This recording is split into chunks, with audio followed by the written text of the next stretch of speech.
ஓம் குருவே போற்றி. என்னென்னா ஏற்கனவே இதை பற்றி வீடியோ போட்டிருக்கேன்.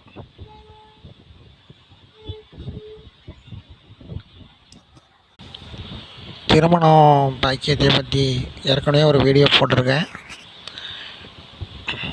எனக்கு டைம் கிடைக்கும் போதெல்லாம் கண்டிப்பாக உங்களுக்கு தெரிந்த முறைகளை உங்களுக்கு கண்டிப்பாக தெரியப்படுத்துவோம். என்னென்னா திருமண பாக்கியத்தை பற்றி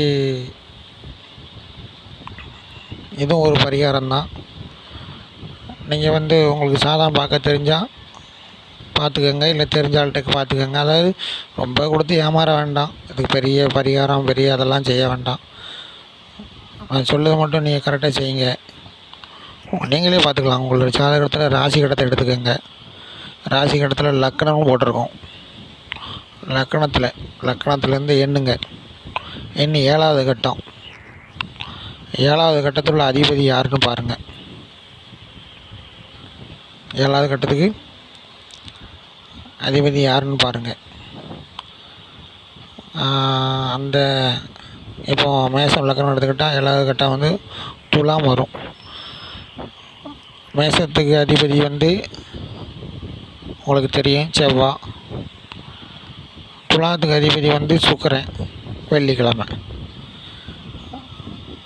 அதனால் நீங்கள் செய்ய வேண்டியது என்னென்னா, ஒரு உதாரணத்துக்கு சொல்லுதேன். உங்களுக்கு லக்கணம் எங்கெங்கே இருக்கலாம் இது தெரியும். நான் ஒரு உதாரணத்துக்காண்டி சொல்லுதேன். மேச லக்கணமாக இருந்து எண்ணி கை வச்சு எண்ணுங்க. 7வது கட்டம். அதோட அதிபதி துலாம்.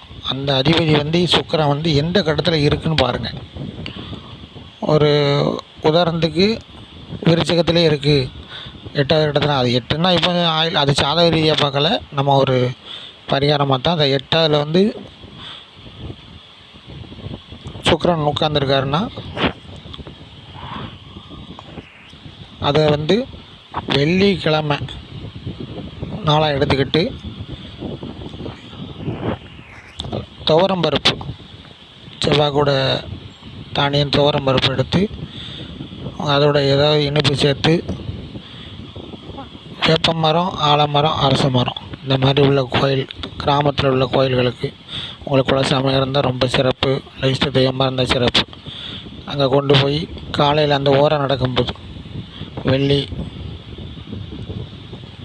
வெள்ளிக்கிழமை மறந்துடாதீங்க. செவ்வாய்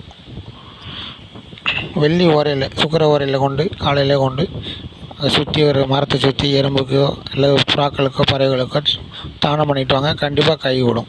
ஓம் நம சிவாய்.